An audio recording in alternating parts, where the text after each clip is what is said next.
Hey guys, Poro here with another video, this time breaking down everything you need to know for MSI 2025. I'll be going over the general details of the event, the format, a brief rundown of all the teams who will be participating, and an overview of what can be expected from the teams in draft. MSI 2025 has the same general format of MSI 24 and 23, but with a couple of differences. There will be 10 teams representing instead of 12, as the landscape of the regions globally has changed a lot. We still have 2 LCK, 2 LPL, and 2 LEC slots. That much hasn't changed. However, Riot pulled the trigger on some massive region merges, resulting in the formation of the LTA and the LCP. Now, instead of 4 major regions getting 2 slots and a collection of minor regions getting 1, we have 5 major regions total who get 2 slots each. The CBLOL, LLA, and LCS combined into the LTA, representing the entire combined Americas. This region is further broken down into LTA North and LTA South, with the LTA North having 6 LCS slots, 1 LLA slot, and 1 rotating guest slot that went to an NACL team this year, and the LTA South having 6 CBLOL slots, 1 LLA slot, and 1 rotating guest slot that went to a second LLA team. So essentially, the LCS went from 8 teams to 7, the CBLOL went from 10 teams to 6, and the LLA went from 6 teams to 3. For the first stand slot, the 2 regions battled it out in a merge playoffs bracket for the 1 slot, and they will do the same at Worlds for the 3 slots. However, for MSI, both the LTA South and North got their own contained playoffs bracket, where each division will send 1 team each. Even more drastic is the LCP, which condensed the 4 minor regions of PCS, VCS, LJL, and LCO down to just 8 teams, with the PCS getting 2 slots, the VCS getting 1 slot, and the LJL getting 1 slot. There are 4 guest slots, which this year were awarded as 2 more VCS teams, 1 more LJL team, and the sole LCO team. The LCP will be sending 2 teams to this tournament.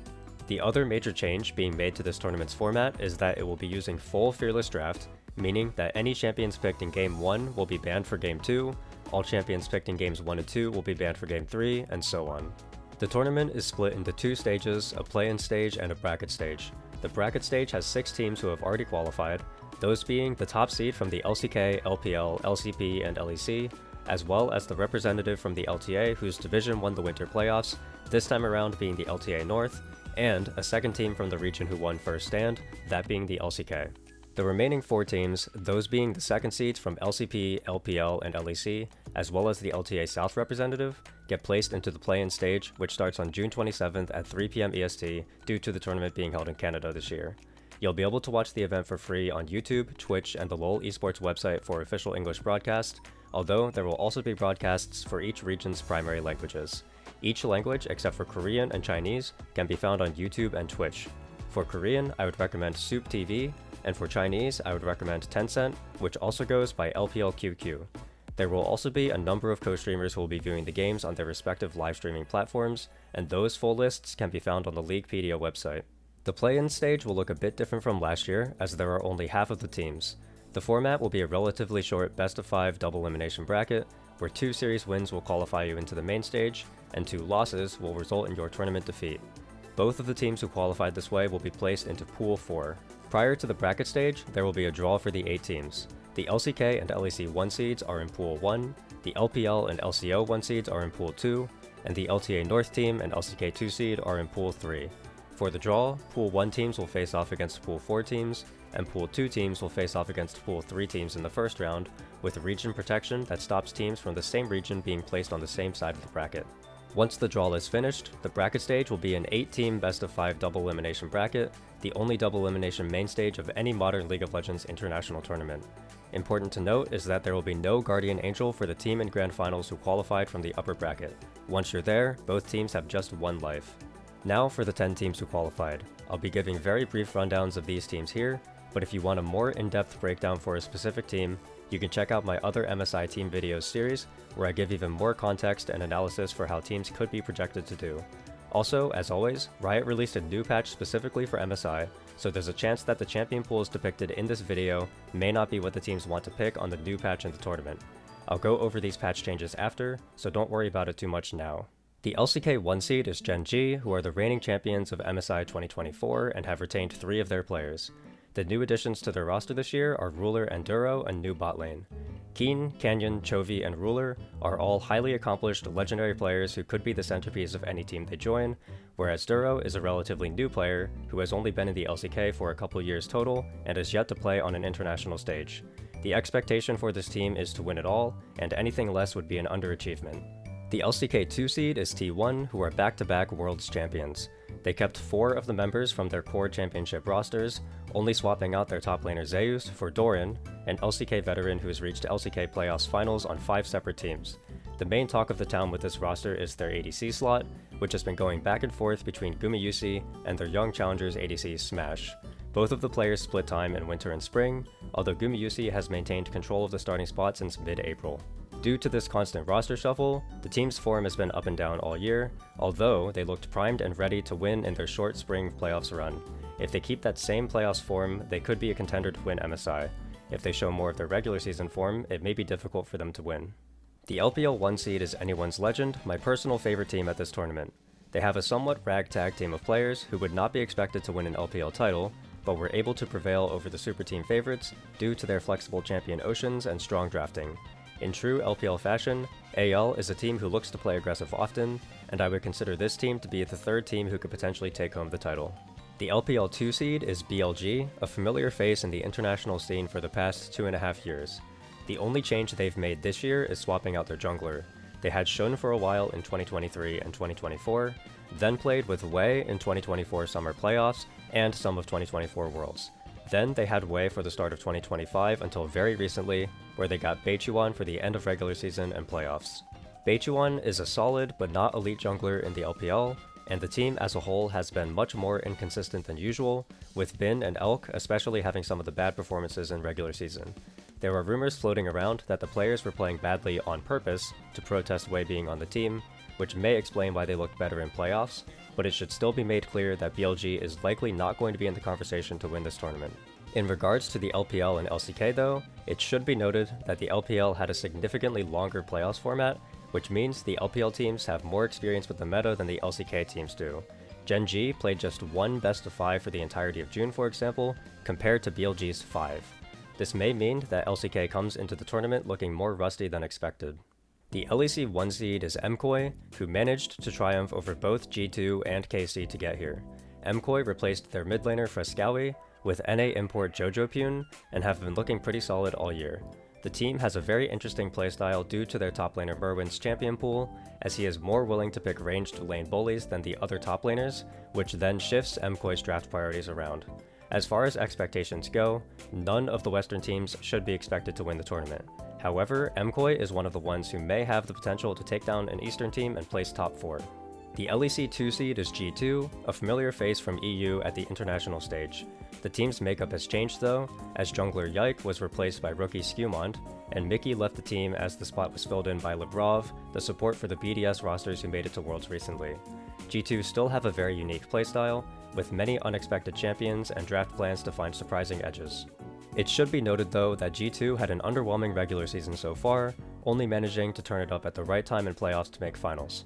Many of the players on G2 are showing more inconsistencies than usual, which leads many people to believe that G2 will be weaker at this MSI. However, I think G2 often tends to lose to themselves, and that an informed G2 could potentially be the strongest Western team here. The LTA North representative is FlyQuest, a team who has had up and down performances at their past couple internationals. They had an incredibly disappointing MSI 2024, but then replaced their mid laner for Quad and overperformed at Worlds, hitting top 8 and taking Gen G to 5 games. In 2025, the team decided to run the full roster back, and while having a weak winter, they found their form in spring. This team has an interesting makeup, with a veteran EU top jungle duo who play very confidently, and a young promising bot duo who stepped up at Worlds. I think this team is strong overall macro and has a good shot at being better than at least one of the LEC teams. The LTA South representative is Furia, the youngest team at this tournament, with 3 players who have 0 international experience. Gigo, Taru, and Toots are all known for playing extremely aggressively domestically, with their bot lane of Ayu and Jojo being expected to be the late game carries who can take their team across the finish line. I think the 19-year-old Ayu, along with rookie 18-year-old jungler Taru, are both very interesting players who could become extremely good in the near future. However, questions remain if this team will have the confidence to play their aggressive style against better teams, and the expectation for now is that Furia will not make it out of play-ins. The LCP 1 seed is CFO, and surprisingly, they are the only team at this tournament who represented their region at first stand, as HLE, KC, Top Esports, and TL all fizzled out in their region's playoffs. CFO have a core of veterans with international experience, with Kaiwing being a top 2 support all-time for the region, and Doggo and Junjia having experience in the LPL. However, it's their solo laners who are the most interesting part of this team. CFO are the only team in the world right now in the 5 major regions, with a truly functioning 6-man roster, as they play 2 top laners in every single series, purely for the bigger champion pools in the Fearless format. Rest is a veteran who can play everything decently, whereas Driver is more of a tank and engaged specialist, with a good eye for finding good angles in fights. Their mid laner is possibly the most exciting part of this team, with Hongqiu being just 17 years old and coming off of a great first stand performance. CFO has been the uncontested best team in the LCP all year, and could definitely put up a decent fight against any of the Western teams. And finally, the LCP 2 seed is GAM, who are also a super familiar face at international tournaments. They also technically have a 6-man roster, but theirs is much more dysfunctional, and the team played emo in all but 3 of their 19 playoffs games. GAM's roster is pretty familiar, with the only new addition being their ADC Artemis, overall an upgrade to Easy Love. With their core of international veterans, GAM's playstyle focuses heavily on coordinated mid-game teamfights, and they win most of their games by being more on the same page as a 5-man unit than the other teams in their region. Despite this, GAM is not expected to be able to make it out of the play-in stage. With the teams out of the way, now I can go over the patch notes and the overall draft priorities across the 5 regions. I'll be letting the other Poro take over for this one.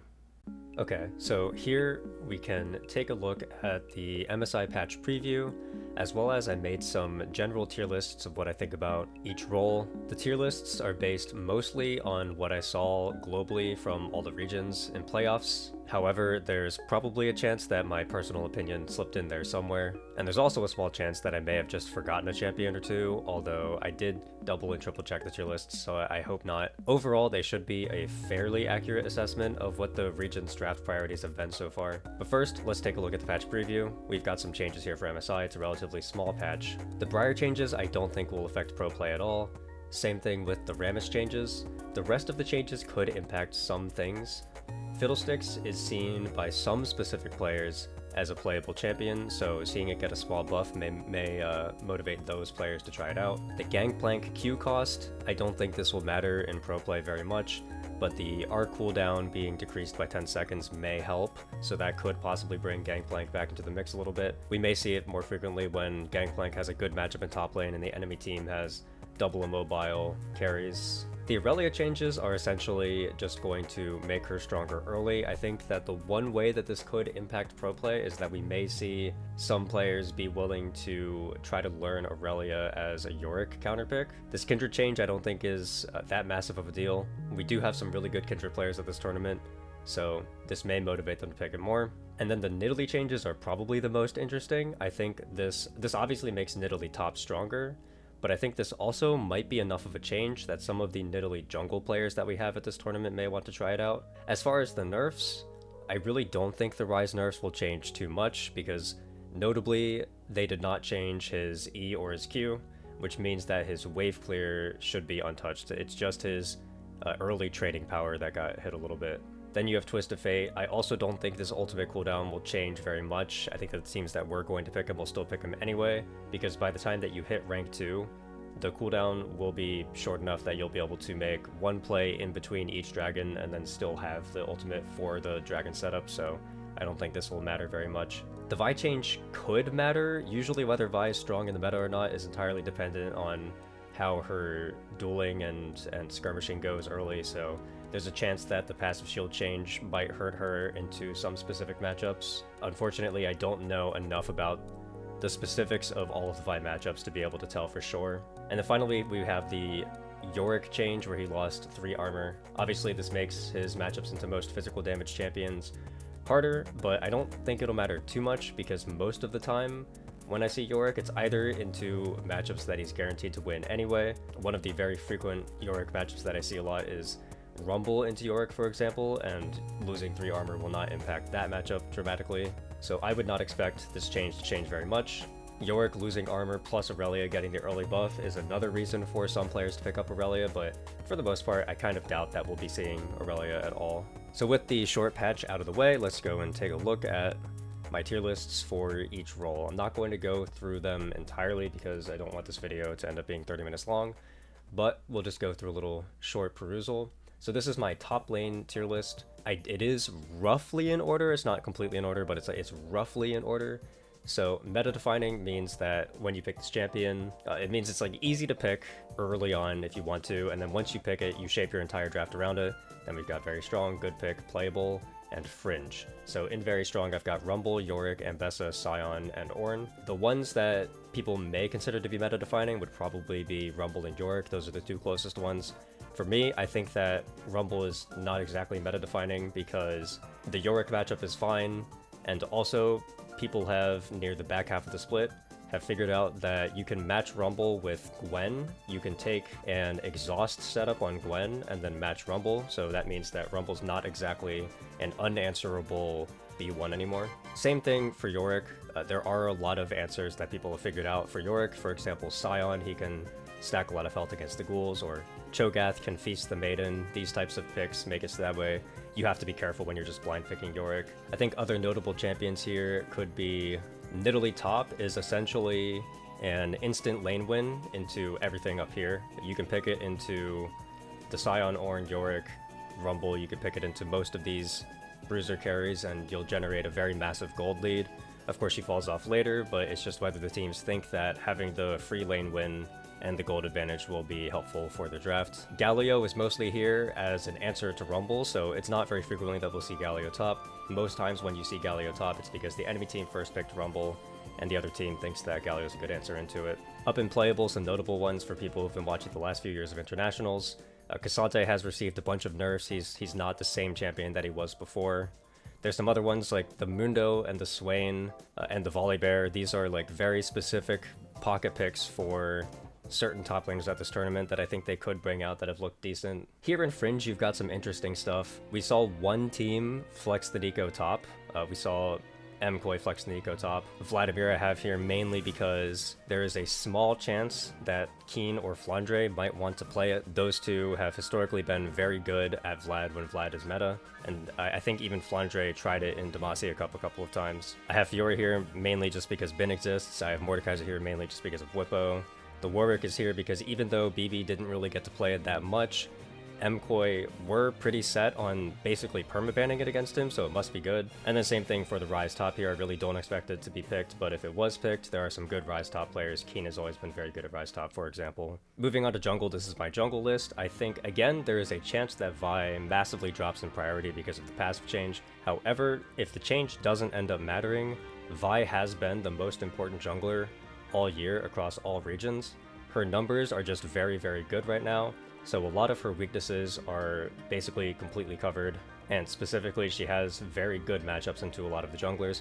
I've also mentioned in a lot of my team breakdowns that it's a very AD fighter heavy meta, so you can see there's a lot of AD fighter champions here. Naafiri, Wukong, and Zed kind of all serve the same role, where if you can get to 3 items and above with them, they can start completely taking over games. Roaming champions like Pantheon and Nocturne have been very strong so far. Trundle has come in recently as an answer to specific picks, so now all of a sudden it's hard to just blind pick Sejuani or Skarner or a tank top or Leona because the Trundle comes in. I do want to note that a lot of teams have very, very high prio on Xin Zhao. I think that the overall read from most teams is that they think that Xin Zhao is stronger than I do. I personally don't think Xin Zhao is the same tier as the champions like Vi, Naafiri, and Pantheon, but most teams probably do, so I just wanted to mention that. And you can also see, notably, there is a lack of AP junglers here, so we saw some Maokai, but then past that, it was very little. I mean, like, we only saw Zyra in very, very specific situations. Lilia got nerfed a few times, so she's not super playable anymore. Nidalee I really only have here because of her buffs. I think there's a chance that she might be played, but there's also a chance she could be completely invisible if the buffs don't mean anything. In Fringe, there's some interesting stuff, so like Kha'Zix can be picked as an answer into Xin Zhao, for example. Diana, we've seen some teams attempt the Diana-Yasuo combo to varying levels of success. We've got the Fiddlesticks here, which is only really there because of the buffs potentially maybe bringing him in. And then Morgana is here because I don't think she'll be played, but historically she has been a good answer into Vi.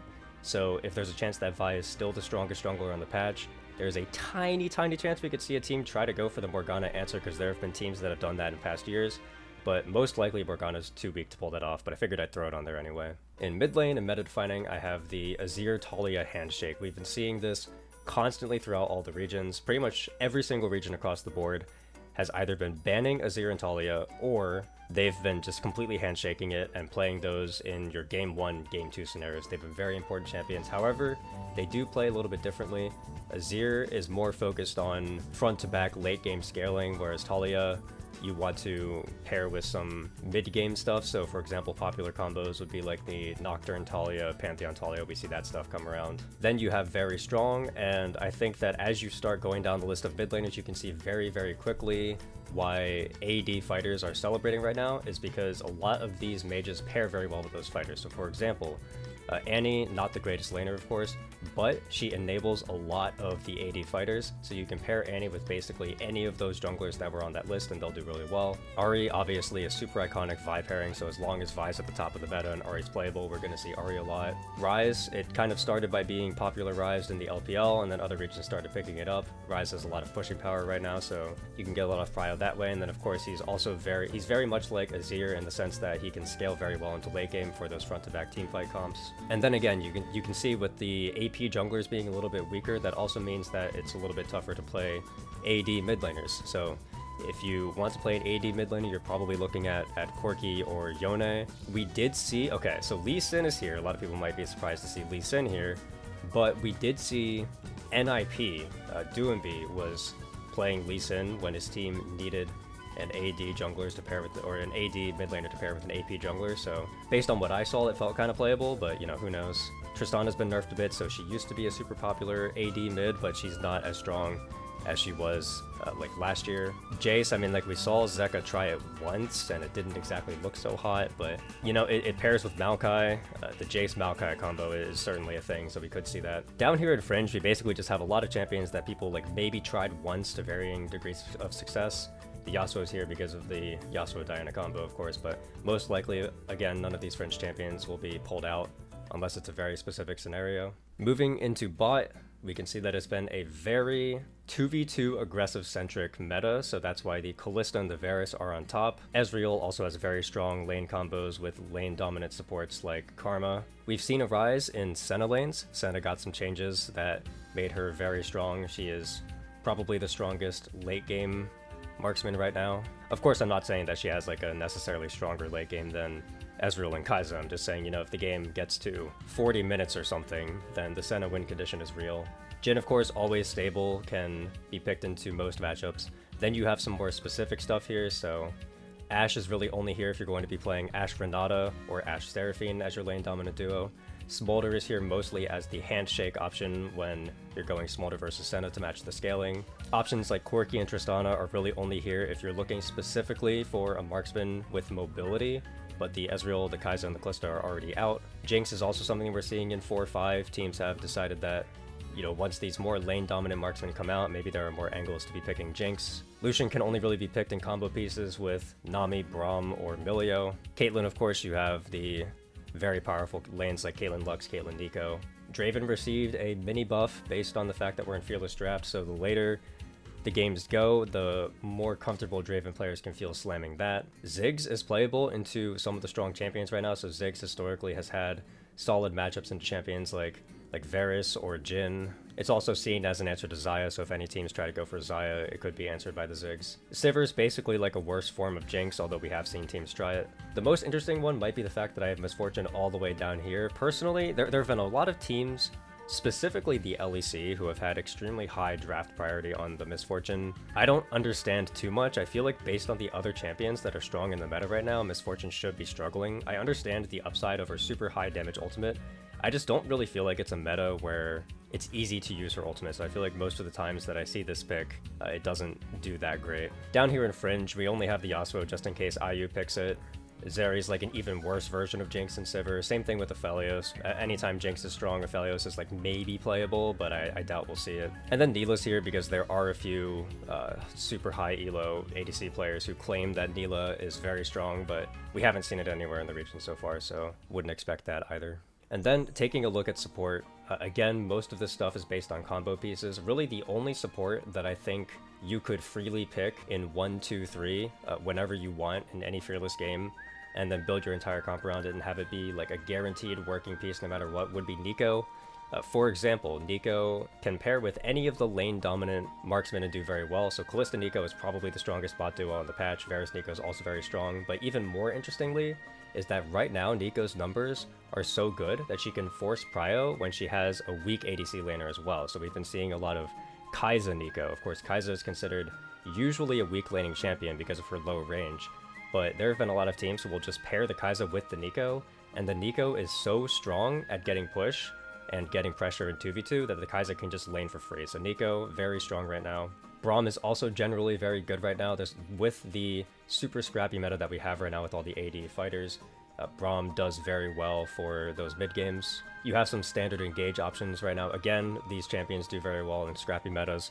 Renata's here as a combo piece. She pairs very well with a lot of the marksmen that are decent. So she pairs with Kalista, she pairs with Ashe. A lot of times from top teams who have big champion pools, you'll see this little mind game where one team wants to pick Kalista, and then the other team, they're thinking like, okay, well, they could go Neeko support, they could go Renata support, so sometimes we see one team take Kalista and the other team bans Neeko and then grabs Ashe Renata and then forces the Kalista to pair with something else. Or other times we'll see teams first pick the Neeko because they think they can pair the Neeko with other stuff, and then they'll play that against the Kalista Renata. So we've been seeing a lot of adaptations coming in, Neeko, Renata, and Kalista being the central focus of all of them. Karma is here because she's part of one of the strongest bot lane duos with Ezreal. Rakan is here because he's a very solid engage option and has a lot of good pairings. However, he is not blind pickable if champions like Nautilus are up, so you have to be careful about that. Elise is here. I think Elise is a little bit stronger than the general public is giving her credit for. I think she's like a very new support. Not a lot of support players are used to her playstyle, but I think if piloted effectively, she can be very lane dominant,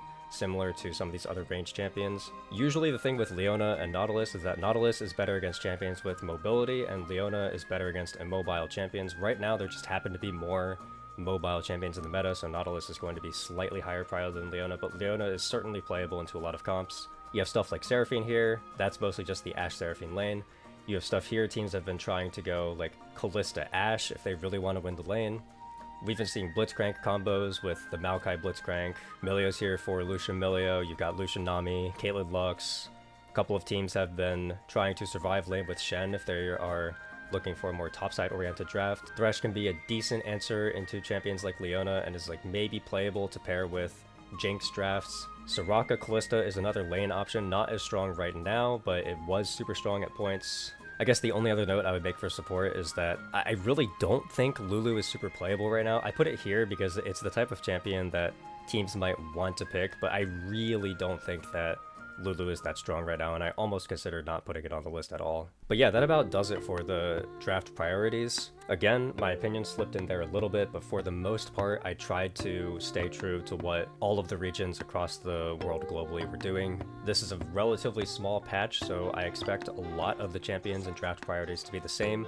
Essentially, the way that draft has been working for a lot of the top teams is that they like to pick either their top side early, or if they're going to pick their bot lane early, they'll do so with a lane dominant duo like the aforementioned Kalista, Neeko, Ezreal, Karma, Ashe, those types of champions. But apart from that, we've been seeing a lot of topside 1, 2, 3, and then on 4, 5, you only go some of the more scaling ADCs if the topside draft ended up shaking out in a way that's good for those types of champions, because right now you cannot just blind the weak laning bot duos, because you will get mega punished by a lot of the combos, and then the entire game blows open through bots. So that's the type of drafting and the type of champions we can expect to see, in my opinion. And with that, that's everything I have for you for this one. I plan on doing a player and teams tier list video before the tournament starts, as well as some prediction videos throughout the course of the play-in and bracket stages. Come check those out if you're interested in some of my more specific opinions. And also don't forget that I have more in-depth breakdowns for each of the 10 teams if you want to know more about a specific one. I'll see you all next time. Bye!